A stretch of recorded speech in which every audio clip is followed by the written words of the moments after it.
గత 9.5 సంవత్సరాల బీఆర్ఎస్ ప్రభుత్వ హయాంలో దోచుకున్న డబ్బుతో రాబోయే పార్లమెంట్ ఎన్నికల్లో బీఆర్ఎస్ పార్టీ గెలవాలని చూస్తుందని దానికి నిదర్శనమే నిన్నటి రోజున కరీంనగర్లోని ప్రతిమ మల్టీప్లెక్స్లో దొరికిన 6,67,00,000ని ప్రభుత్వ విప్ వేములవాడ ఎమ్మెల్యే ఆది శ్రీనివాస్ అన్నారు.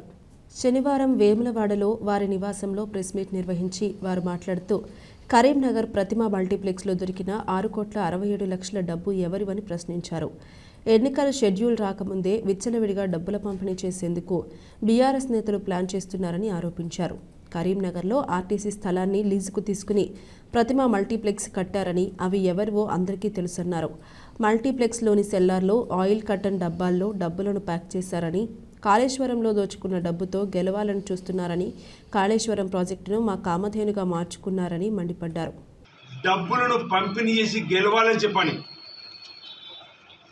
గత పార్లమెంట్ సభ్యుడు మాజీ ప్రణాళికా సంఘం బోర్డుకు సంబంధించిన మాజీ చైర్మన్ వైస్ చైర్మన్ ఉన్నటువంటి వినోద్ కుమార్ గారికి సంబంధించిన డబ్బు ప్రతిమ మల్టీప్లెక్స్లో రాత్రి 1:30 6,67,33,050 దొరికినటువంటి సందర్భాన్ని ప్రజలందరికీ కూడా చెబుతూ, అంటే రాబో పార్లమెంట్ ఎన్నికల్లో డబ్బు ద్వారా గెలవాలని బీఆర్ఎస్ పార్టీ చూస్తుందన్న నిదర్శనంగా ఈ ప్రతిమ మల్టీప్లెక్స్ ఎవరో మీ అందరికీ తెలుసు.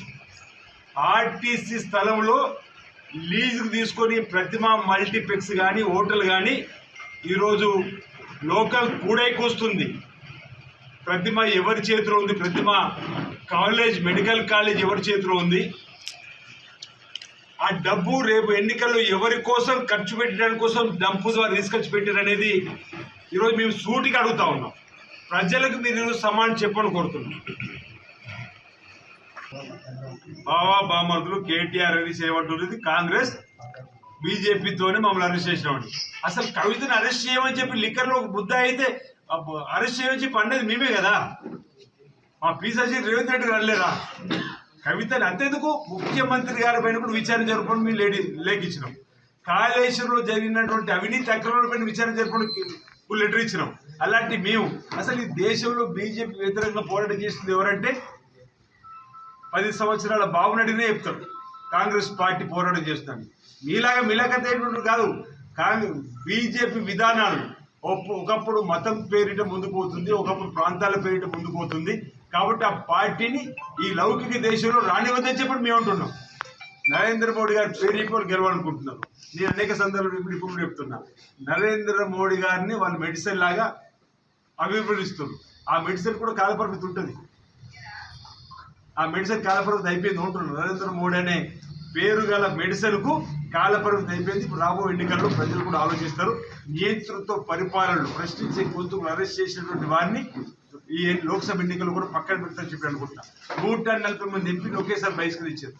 మా నాయకుడు రాహుల్ గాంధీ గారిని బహిష్కరించడమే కాకుండా ఇంటిని కూడా కాల్ చేయించారు. ఇవన్నీ కూడా ప్రజలు చూస్తున్నారు. కన్యాకుమారి నుంచి కాశ్మీర్ వరకు, మణిపూర్ నుంచి ముంబై వరకు పాదయాత్ర అయితే రాహుల్ గాంధీ ఉందో దేశ ప్రజలు కదిలిస్తుంది. ప్రజల ఆలోచనలు పడ్డరు. ఇండియా కూటమే రాబో రోజుల్లో ఎన్నికల్లో దేశంలో అధికారంలోకి వస్తుందని చెప్పిన భావన సందర్భంగా వ్యక్తం చేస్తా ఉన్నా.